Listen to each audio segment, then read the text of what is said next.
اس کا آوشکار، اس کی ایجاد کیا ہے، تو بولنا تو پڑے گا کہ بھائی میں مائکروفون میں بول رہا ہوں، ہزاروں آدمی میری بات سن رہے ہیں، مائک سے میں ہٹ جاؤں تو 5 لوگ بھی میری بات نہیں سن پائیں گے۔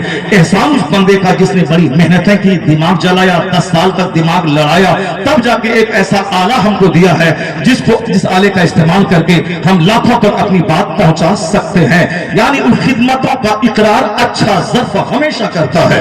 وہ اندھ بھکت ہوتے ہیں جو بالکل دماغ میں تعصب کا چشمہ لگا کر وہ یہ کہتے ہیں کہ سورج نہیں ہے، رات ابھی نہیں ہے، دن نہیں نکلے گا، صاحب یہ ستارے نہیں ڈوبیں گے، چاند نہیں ڈوبے گا، دن نہیں نکلے گا، رات ہی ہمیشہ رہے گی۔ ان پاگلوں سے جو بھی بات کرے گا، جو ڈیبیٹ کرے گا، بحث کرے گا، وہ خود پاگل ہو جائے گا۔ بزرگوں نے کہا ہے کہ جھوٹوں کے پاس مت رہ ورنہ یہ جھوٹے تجھے ذلیل کر دیں گے، عورتوں کے پاس ہمیشہ مت رہ ورنہ شہوت کی دنیا میں طوفان اور ہلچل مچ جائے گی، تو شہوت کا اسیر ہو جائے گا۔ بچوں کے ساتھ دوستی مت کر ورنہ تو پاگل ہو جائے گا، تیری عقل ختم ہو جائے گی۔ تو عقل مندوں کے پاس رہ، تو حکیموں کے پاس رہ، تو طبیبوں کے پاس رہ، تو اسکالر کے پاس رہ، تو اچھے لوگوں کے پاس رہ، تاکہ اس کی اچھائی تیرے اندر سرایت کر جائے گی۔ اور یہی پیغام مصطفیٰ نے دیا ہے، الرجل علی دین خلیل فلینظر احدکم من یخالل۔ مصطفیٰ فرماتے ہیں کہ a man is on the religion of his friend، ایک آدمی اپنے دوست کے دین پر ہوتا ہے۔ so watch whom you befriend، watch from to whom you make friendship، یعنی دیکھو کس سے تم دوستی بنا رہے ہو اور دیکھو تم کس کو اپنا دوست بنا رہے ہو۔ دوست کے دین پر دوست ہوتا ہے۔ خبردار بدعقیدے کو دوست مت بنانا، کسی کفار و مشرکین سے دوستی مت کرنا، کسی جھوٹے شرابی پاپی بے نوازی سے دوستی مت کرنا، ورنہ تو بھی اسی جگہ پہ چلے گا۔ دوستی عالموں سے کر تو علم دوست بن جائے گا، دوستی متقی سے کر تو بھی تقوی کی راہ پہ چلے گا، دوستی شریفوں سے کر تاکہ تیرے اندر شرافت سرایت کر جائے، دوستی حکیموں اور عقل مندوں سے کر تاکہ تیری کم عقلی دور ہوگی، تو بھی عقل مند ہو جائے۔ الرجل علی دین خلیل، یہی وجہ ہے کہ عوام میں سے بھی جس نے زیادہ علم حاصل نہیں کیا لیکن اس کے فرینڈ سرکل اگر ادیب ہیں، اہل ادب ہیں، پڑھے لکھے لوگ ہیں، وہ بھی اچھی اردو بولتا ہے، وہ بھی اچھی زبان استعمال کرتا ہے۔ اور اگر پڑھا لکھا مولوی بھی اگر وہ گاؤں دیہات میں رہنے لگے اور جاہلوں کے بیچ دن رات بیٹھے، عورتوں اور بچوں کے بیچ بیٹھے، تو اس کی زبان بھی اچھی خاصی زبان خراب ہو جاتی ہے۔ اسے سراؤنڈنگز کا بڑا اچھا اثر پڑتا ہے۔ میں آپ سے کہنا چاہتا ہوں، میری گفتگو بس صرف 2 ہی ہوگی۔ ایک بات تو یہ کہ بچوں کو پڑھائیے، علم طاقت کا نام ہے۔ میں 2-4 مثالیں دے کر آپ کو میں بتاتا ہوں۔ 1-2 مثال میں آپ کو بتا چکا ہوں۔ چائنا کا مال دنیا کی ساری منڈیوں پہ چھایا ہے۔ یہ حساب کتاب بدھسٹوں کا ملک تھا، پھر بدھزم سے آگے بڑھا تو کمیونسٹ ہو گیا، یعنی کمیونسٹوں کا ملک ہے یہ چائنا۔ لیکن چائنا کا مال ساری منڈی پہ چھایا ہے۔ میں اس سے پوچھتا ہوں کس طاقت کی بنیاد پر تو ساری دنیا کی منڈی پہ چھا گیا؟ چائنا کا جواب ہوگا، دوسرا کوئی پوچھے تو پوچھے، تو مجھ سے پوچھتا ہے؟ تیرے پیغمبر نے 1400 سال پہلے کہا تھا، knowledge is power, knowledge is life, علم طاقت کا نام ہے۔ اسی علم نے مجھے چائنا کو طاقتور بنا دیا ہے، اسی علم نے اس اندھے میں ڈوبے ہوئے اس ملک کو اجالا پردان کر دیا ہے۔ چائنا علم کی وجہ سے دنیا کی مہاشکتیوں میں ایک مہاشکتی ہے، چونکہ انہوں نے قسم کھا لیا تھا کہ بچے کو پڑھانا ہے اور ہر گھر میں انڈسٹریز قائم کرنا ہے۔ فضول بات نہیں کرنی ہے، زیادہ چوک چوراہے پہ کوئی نہیں گھومے گا، پولیس والا مار کے ٹھیک کر دے گا اس کو۔ یہ تو ہم مسلمانوں کے بچے ہیں جو رات کے 2 بجے بھی اپنے گھر کے دالان پہ مل جاتے ہیں، موبائل چلاتے ہوئے، PUBG کھیلتے ہوئے، فیس بک چلاتے ہوئے، انٹرنیٹ چلاتے ہوئے، گیم کھیلتے ہوئے۔ حد تو یہ ہو گئی حضرت، ابھی 4 دن پہلے میرا ایک مرید ہے، وہ احمد آباد میں صادق نام کا، وہ شخص ایک کلپ بھیجا، میں اسٹیج پر بیٹھا تھا، اسی دوران اس نے بھیجا، میں نے دیکھا، پھر بعد میں لوگوں سے کہا کہ ابھی 1 منٹ پہلے ہمارے دوست نے، ہمارے مرید نے کلپ بھیجا ہے، وہ کلپ اتنی خطرناک ہے کہ آپ آنسو بہا گئے۔ کیا اس قدر حد ہو گئی برائیوں کی، اس قدر لوگوں کا دل مر گیا، لوگ ضمیر فراموش ہو گئے، پیسہ ہے دوڑ کے حج کو چلے گئے، لیکن حج کے جانے کے آداب، اصول، قانون، قاعدے کچھ معلوم نہیں ہے، پیسہ ہوا دوڑ کے عمرہ کرنے چلے گئے، روضے رسول پہ جا کے وہاں صرف